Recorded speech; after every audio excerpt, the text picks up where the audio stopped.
ದಲ್ಲಿ ಸ್ತೋತ್ರ.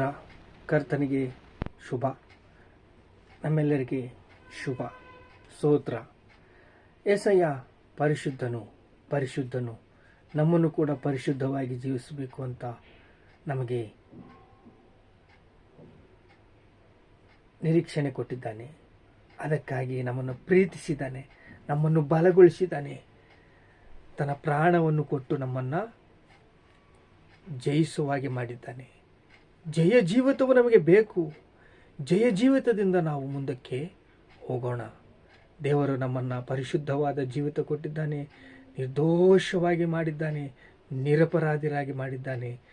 ಕೇವಲ ತನ್ನ ರಕ್ತದಿಂದ ನಮ್ಮನ್ನು ತೊಳೆದಿದ್ದಾನೆ, ಶುದ್ಧಿ ಮಾಡಿದ್ದಾನೆ, ಶುದ್ಧ ಹೃದಯ ಕೊಟ್ಟಿದ್ದಾನೆ. ಆ ಹೃದಯದಲ್ಲಿ ದೇವರು ನಿವಾಸ ಮಾಡ್ತಾ ಇದ್ದಾನೆ. 1ನೇ ಪೇತೂರು ಬರೆದ ಪತ್ರಿಕೆ 1ನೇ ಅಧ್ಯಾಯ 7ನೇ ವಚನ ನೋಡಿ. ಬಂಗಾರವು ನಶಿಸುವಾಗುವಂಥದ್ದಾದರೂ ಅದನ್ನು ಬೆಂಕಿಯಲ್ಲಿ ಪುಟುವ ಹಾಕಿ ಶೋಧಿಸುವುದುಂಟೆ. ಬಂಗಾರಕ್ಕಿಂತ ಅಮೂಲ್ಯವಾದ ನಿಮ್ಮ ನಂಬಿಕೆಯು ಕಷ್ಟಗಳಿಂದ ಶೋಧನವಾದಿದ್ದಾಗ ಯೇಸು ಕ್ರಿಸ್ತನು ಪ್ರತ್ಯಕ್ಷನಾಗುವ ನಿಮಗೆ ಕೀರ್ತಿ ಪ್ರಭಾವಮಾನಗಳನ್ನು ಉಂಟು ಮಾಡುವುದು. ಈಗ ನಂಬಿಕೆ ಬಂಗಾರವನ್ನು ಪುಟಕ್ಕೆ ಹಾಕಿದಾಗ ಅದರ ಮಲಿನ ಹೋಗುತ್ತೆ. ಆವಾಗ ಒಂದು ಮಹಿಮೆ ಅದಕ್ಕೆ ಬರುತ್ತೆ, ಒಂದು ಪ್ರಭಾವ ಅದಕ್ಕೆ ಬರುತ್ತೆ. ಅದು ಕರ್ರಗಿರುತ್ತೆ. ಏನು ಕರ್ರಗಿದೆ ಬಂಗಾರ? ಏನು ಹಿಂಗದ ನಿಂಗೆ ವಿಶ್ವಾಸನೇ ಇಲ್ಲ, ನಂಬಿಕೆನೇ ಇಲ್ಲ, ದೇವರು ನಂಬತ್ತೇನಿಲ್ಲ.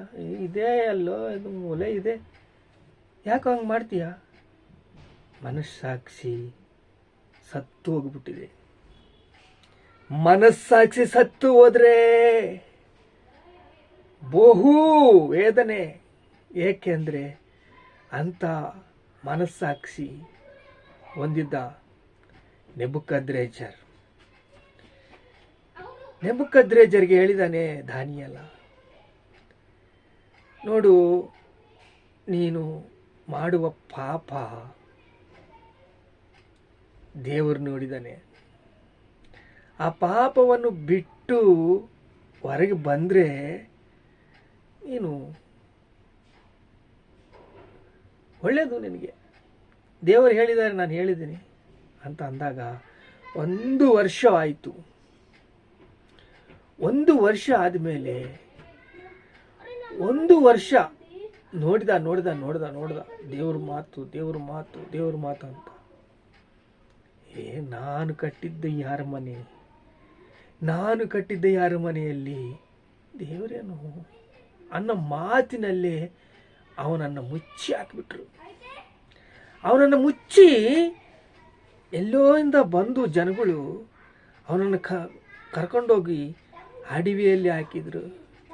ಅಲ್ಲಿ ಅಡವಿಯಲ್ಲಿ ಹಾಕಿದ್ರೆ ಇದೆಲ್ಲ ದೇವರು ಹೇಳಿದ್ದಾರೆ, ನಿನ್ನನ್ನು ಓಡಿಸ್ತಾರೆ ದೇವರು. ಶೋಧನೆಗಳು ಬರ್ತವೆ ನಿನಗೆ. ಮೇಲೆ ಮಂಚು ಇಳಿತಾ ಇದೆ ನೆಬೂಕದ್ರೆಜರ್ ಮೇಲೆ. ಹುಲ್ಲು ತಿಂತಾ ಇದ್ದಾನೆ, ಹಸೆ ಹುಲ್ಲು ತಿಂತಾ ಇದ್ದಾನೆ. 1000 ವರ್ಷ ಹಾಗೇ ಇದ್ದಾನೆ. ಆಮೇಲೆ ಬುದ್ಧಿ ಬಂದ ಮೇಲೆ ನಾನು ಯಾಕೆ ಹಿಂಗೆ ಮಾಡ್ತೀನಿ ಅಂತ ಪಶ್ಚಾತ್ತಾಪಪಟ್ಟು 7 ವರ್ಷ ಆದಮೇಲೆ ಪಶ್ಚಾತ್ತಾಪಪಟ್ಟು ತಾನು ದೇವರನ್ನು ಮಹಿಮೆ ಪಡಿಸಿದ್ದಾನೆ. ದಾನಿಯೇಲು ದೇವರೇ ಪರಿಶುದ್ಧ ದೇವರು ಅಂತ. ದಾನಿಯೇಲು ದೇವರೇ ಪರಿಶುದ್ಧ ದೇವರು ಅಂತ ಹೇಳಿ ಸುವರ್ಣ ಆಗಿ ಇರಬೇಕು ಅಂತ ದೇವರು ನಮ್ಮನ್ನು ನೋಡ್ತಾ ಇದ್ದಾರೆ. ನೋಡ್ರಿ, ಬಂಗಾರವು ನಾಶವಾಗುತ್ತಂತದ್ದರೂ ಅದನ್ನು ಬೆಂಕಿಯಲ್ಲಿ ಪುಟ ಹಾಕಿದ ಶೋಧಿತವಾಗುವುದುಂಟೆ. ಬಂಗಾರಕ್ಕಿಂತಲೂ ಅಮೂಲ್ಯವಾದ ನಿಮ್ಮ ನಂಬಿಕೆ ಕಷ್ಟಗಳಿಂದ ಕಷ್ಟಗಳಿಂದ ಬರುವ ನಿಮ್ಮ ನಂಬಿಕೆ. ಪರೀಕ್ಷೆ ಬರ್ತವೆ. ಅಬ್ರಹಾಮನಿಗೆ ಪರೀಕ್ಷೆ ಬಂದಿದೆ. ಅಬ್ರಹಾಮನ್ನ ಹೆಂಗ ಪ್ರೀತಿಸಿದನೆಂದರೆ ಎಲ್ಲಿಗೋದ್ರೂ ಹತ್ತಿರವಿದ್ದು ಓದಾರಿಸಿ ಹಿಂಗ ತಮ್ಮ ಹಂಗ ತಮ್ಮ ಅಂತ ಡೈರೆಕ್ಷನ್ ಹೇಳಿ ಮಾತಾಡಿ ಅಯ್ಯ ನನ್ನನ್ನು ಪ್ರೀತಿಸ್ತೀಯಾ, ನಾನು ಮನುಷ್ಯನು ಅಂತ ಅಷ್ಟು ಸ್ನೇಹ ಭಾವದಿಂದ ಅವರು ಮಾತಾಡ್ಕೊಳ್ತಾ ಪ್ರೀತಿ ಮಾತನ್ನು ಎಷ್ಟು ಎಲ್ಲಿ ಕರ್ಕೊಂಡೋಗಿದೆ ಗೊತ್ತಾ? ಪರೀಕ್ಷೆ ಬಂದಾಗ ನಿನ್ನ ಮಗನ ಕೊಡಬೇಕು, ಕೊಡ್ತೀನಯ್ಯ, ಎಲ್ಲಿಗೆ ಹೋಗ್ಬೇಕು? ಮೊರಿಯಾ ಬೆಟ್ಟಕ್ಕೆ ಹೋಗ್ಬೇಕು, ಹೋಗ್ತೀನಯ್ಯ. ಹೋಗಿದ, ಕತ್ತಿ ಎತ್ತಿದ, ತಾಳೋ ಅಬ್ರಹ್ಮ ತಾಳು, ನಿನ್ನ ಮಗನಲ್ಲ ನನ್ನ ಮಗನ ಕೊಡ್ತೀನಿ. ಅದೇ ಅಲ್ಲಿ ನೋಡಿದ್ದು, ಅಲ್ಲಿದೆಯಲ್ಲ ಆ ಕುರಿಯನ್ನು ತಂದು ಇದಕ್ಕೆ ಆ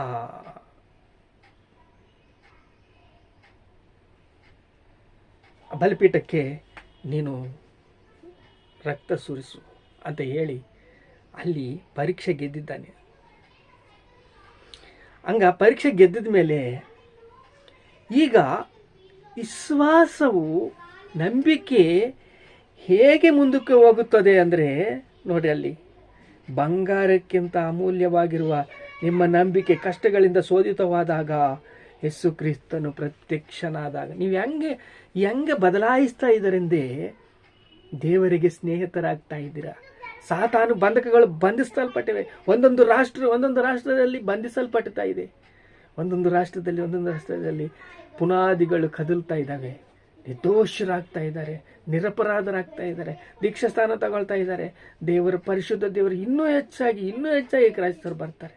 12 ರಾಷ್ಟ್ರದಲ್ಲಿರುವ ಎಲ್ಲ ಬಂಧಕಗಳ ಕಿತ್ತು ಹಾಕಿ ಅವರನ್ನೇ ಸಾಧನಗಳಾಗಿ ಮಾಡಿಕೊಂಡು ಅವರನ್ನೇ ಸಾಧನ ಮಾಡಿಕೊಂಡು ದೇವರು ನಮ್ಮ ಕಡೆಗೆ ಬದಲಾಯಿಸುವುದಕ್ಕೆ ಶಕ್ತಮಂತನು. ನಾವು ಮನುಷ್ಯರು ನಂಬಲ್ಲ, ದೇವರು ನಂಬ್ತೀವಿ. ದೇವರು ನಂಬಿದಾಗ ನಿನಗೇನಾಗುತ್ತೆ ಅಂದರೆ ನಿರೀಕ್ಷಣ. ಆ ನಿರೀಕ್ಷಣ ದಿನವೂ ನಾವು ನೋಡ್ತಾ ಇದ್ದೀವಿ.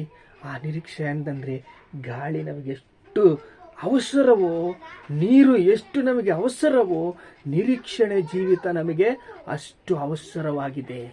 ನಿರೀಕ್ಷಣೆ ಬಹಳ ನಮಗೆ ಅವಸರವಾಗಿದೆ. ಏಕೆಂದರೆ ನಂಬಿಕೆ ಇಲ್ಲದ ಹಾಗೆ ನಮ್ಮ ಪರಿಸ್ಥಿತಿಗಳೆಲ್ಲ ಮಾರ್ಪಡಿಸಲು, ಬದಲಾಯಿಸೋದಕ್ಕೆ ದೇವರು ಶಕ್ತಿವಂತನು.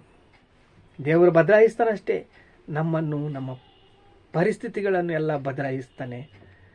ಅಲ್ಲಿ ನಮಗೆ ಪ್ರೀತಿಯನ್ನು ಕೊಟ್ಟಿದ್ದಾನೆ.